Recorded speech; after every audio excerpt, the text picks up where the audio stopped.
বিশ্বনাথৰ বালিচাঙত মুখ্যমন্ত্ৰী ডক্টৰ হিমন্ত বিশ্ব শৰ্মাৰ উপজা দিন পালন। আজি অসমৰ সুদক্ষ মুখ্যমন্ত্ৰী ডক্টৰ হিমন্ত বিশ্ব শৰ্মাৰ উপজা দিন 55 বছৰ সম্পূৰ্ণ কৰা জন্মদিন উপলক্ষে বিভিন্ন কাৰ্যসূচীৰ মাজেৰে ৰাজ্যত উদযাপন কৰা হৈছে মুখ্যমন্ত্ৰীগৰাকীৰ জন্মদিন।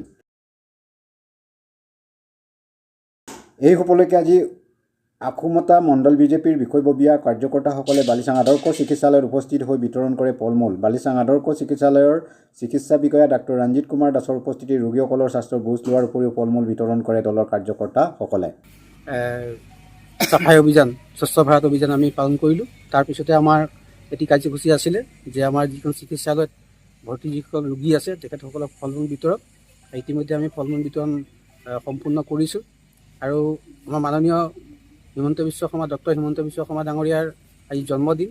তেখেতৰ 1969 চনত তেখেতৰ জন্ম হৈছিল। আজি 55 বছৰত তেখেতৰ ভৰি দিছে আৰু এই 55 বছৰ ভৰি দিয়াত আমাৰ ভাৰতীয় জনতা পাৰ্টীৰ ৰাজ্যিক সমিতিয়ে তেখেতৰ যি সুদক্ষ যি চৰকাৰৰ যি পৰিচালনা কৰা সুদক্ষ যি ব্যক্তি এজন আৰু তেখেতৰ এই ব্যক্তিত্বৰ ওপৰত ভিত্তি কৰিয়ে আমাৰ ৰাজ্যিক সমিতিয়ে বিভিন্ন কাৰ্যসূচী দিছে। তাৰে আমাৰ স্বচ্ছ ভাৰত সমাপ্ত হ'ল। এতিয়া চিকিৎসালয়ত আমি ইতিমধ্যে ফল-মূল বিতৰণ কৰিলোঁ আৰু তেখেতৰ সুস্বাস্থ্য আমি কামনা কৰিছোঁ। তেখেতৰ যি চিন্তাধাৰা যে ভাৰতবৰ্ষৰ 5খন ৰাজ্যৰ ভিতৰত অসমক এখন শ্ৰেষ্ঠ ৰাজ্য হিচাপে গঠন কৰা যি পৰিকল্পনা, এই পৰিকল্পনাত যাতে আমি সকলো ৰাইজে আমি সহভাগী হ'ব পাৰোঁ, তেখেতক আশীৰ্বাদ দিওঁ। তেখেতৰ সুস্বাস্থ্য আমি কামনা কৰিব লাগিব, যিহেতু তেখেতৰ চিন্তাধাৰা আজি অসমখন বহুত আগুৱাই গৈছে, আগতকৈ বহুত আজি উন্নত পথত গৈছে।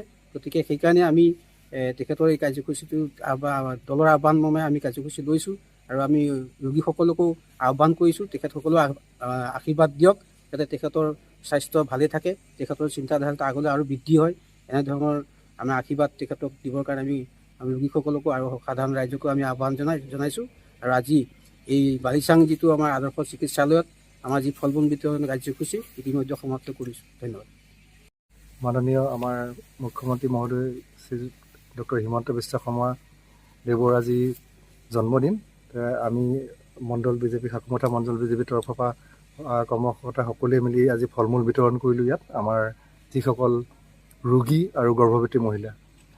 আৰু এইখিনিতে আমি সকলোৰে ফালৰ পৰা মই তেখেতৰ জন্মদিনৰ শুভেচ্ছা জ্ঞাপন কৰিছোঁ আৰু তেখেতৰ সুস্বাস্থ্য আৰু দীৰ্ঘায়ু কামনা কৰিলোঁ।